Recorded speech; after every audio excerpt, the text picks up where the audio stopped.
ગોધરાના નદીસરમાં માટી ખનનને પગલે ગ્રામજનોમાં રોષ વ્યાપેલો છે। ગોચર અને સરકારી જમીનમાં બે રોકટોક અધધ માત્રામાં માટી ખનન ચાલે છે। હજારો ટન માટીનું ગેરકાયદે ખનન થતા લેખિત રજૂઆત પણ કરવામાં આવી હતી। ગ્રામ પંચાયતના સત્તાધીશોએ કલેક્ટર સહિતનાને લેખિતમાં રજૂઆત કરી। રજૂઆત બાદ કાર્યવાહી પછી પણ ખનન પ્રવૃત્તિ એવીની એવી ચાલી રહી છે। મોરમ જેવી માટીમાંથી રેતી બનાવવાનું કારસ્તાન હોવાનો પણ આક્ષેપ થયો છે। ખાણ ખનીજ વિભાગ નિંદ્રામાં છે કે પછી તેની મીઠી નજર હેઠળ જ આ કાંડ ચાલી રહ્યું છે। ગ્રામજનોમાં ગેરકાયદે થતું માટી ખનન બંધ કરવા ઉગ્ર માંગ છે। ટેલિફોનિક માધ્યમથી સૂચના મળેલી હતી કે નદીસર ગામે આવેલ સરકારી પડતર જમીન અને ગોચર જમીનમાં અજાણ્યા ઇસમો દ્વારા મોટા પાયે ખોદકામ તથા ખનન થાય છે।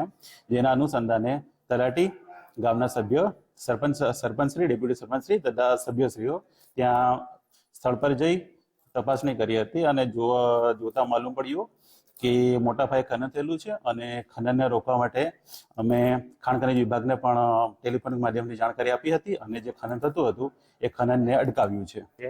સર્વે નંબર 2025 સર્વે નંબરમાં ખાણ ખનીજ ખોદન ચાલુ રહ્યું છે। પહેલા અમે કલેક્ટર સાહેબને રજૂઆત કરી, કોઈ એક્શન લેતા નથી।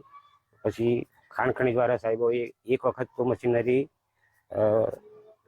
જપ્ત કરી દીધી હતી।